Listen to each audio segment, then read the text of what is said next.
Everyone, আমি মৌসুমি। এটা হলো আমার মিনি ট্রিপের একদম শেষ ব্লগ।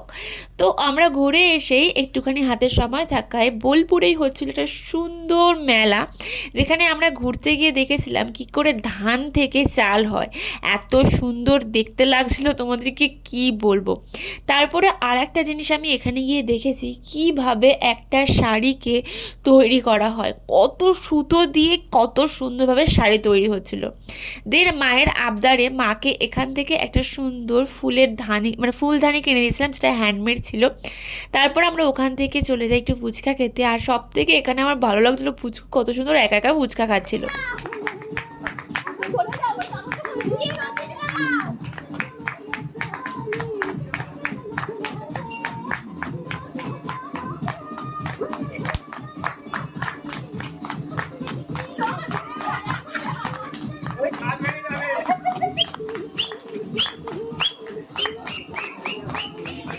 রঙ্গবতী রে রঙ্গবতী, রঙ্গবতী রে রঙ্গবতী, রঙ্গবতী রঙ্গবতী কনই কলো রে হাবুডুবু তোমারি কথা।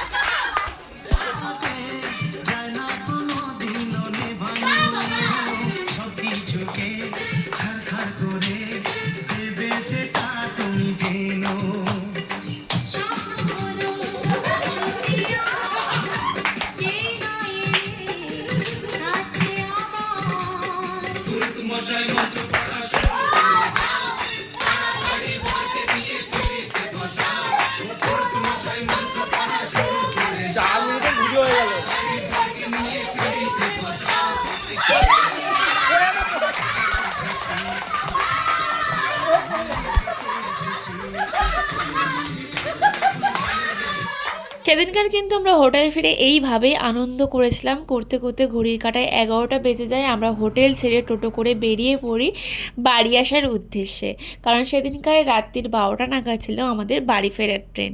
পরের দিন সকালবেলা 6:30 নাগাদ আমরা বাড়ি ফিরি।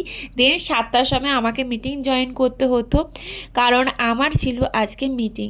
সকালবেলা ঘুম ঘুম চোখে আমি মিটিংয়ে চলে যাই। সকালে গিয়ে আমি টিফিন করি না, কারণ আমার শরীরটা দিচ্ছিল না, খুব শরীর খারাপ ছিল। তারপর দুপুরবেলা মাটনের গন্ধ পেয়ে মাটন দিয়ে ভালো করে লাঞ্চটা কমপ্লিট করে দেন মিটিং শেষ হওয়ার পর বাড়ির দিকে আসার সময় আমরা সবাই মিলে হোলি সেলিব্রেট করি, কারণ সামনেই ছিল দোল। তো চলো আজকের মতো টাটা।